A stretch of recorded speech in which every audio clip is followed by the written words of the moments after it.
Bismillahirrahmanirrahim. Assalamualaikum warahmatullahi wabarakatuh. Alhamdulillahirabbil alamin, hamdan katsiran thayyiban mubarakan fih, kama yuhibbu rabbuna wa yardah.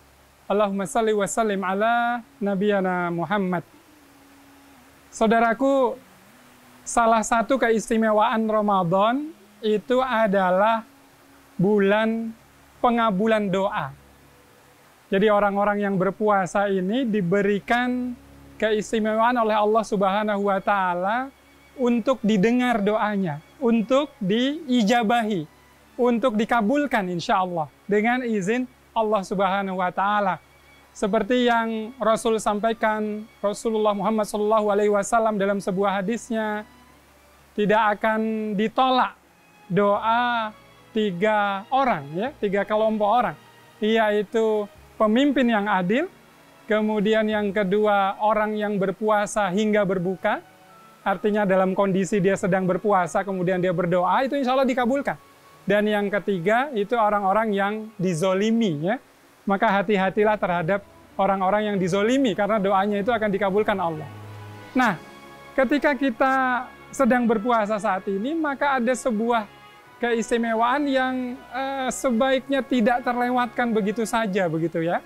Artinya apa? Sepanjang kita sedang menahan haus, lapar, dan dari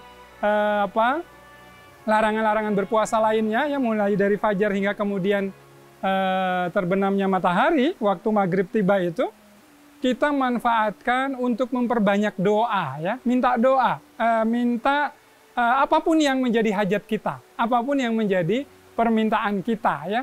Mungkin ada yang sudah sekian lama menikah, belum dikaruniai anak, ya, maka saatnya meminta anak-anak yang soleh, dikarunia anak yang soleh. Mungkin ada yang belum ketemu jodohnya, ya, maka saatnya meminta jodoh terbaik, ya. Mungkin ada yang sulit di dalam bisnisnya, mencari rezeki, maka kita minta dengan sungguh-sungguh, ya.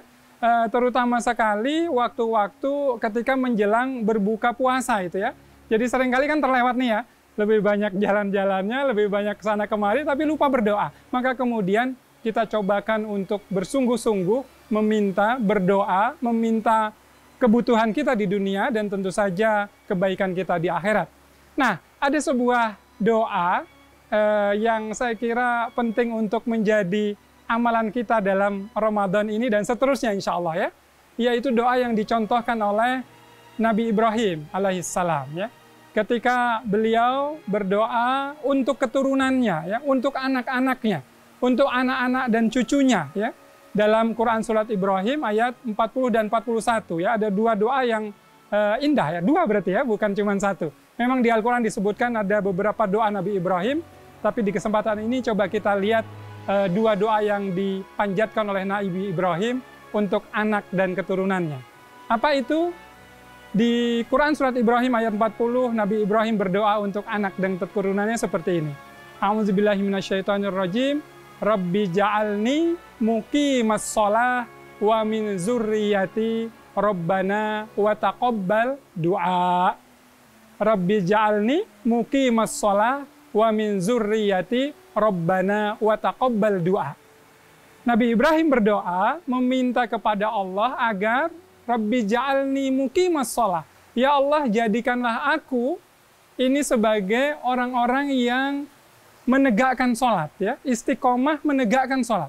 Jadi Nabi Ibrahim itu ingin agar dirinya ini dimampukan oleh Allah untuk menegakkan sholat.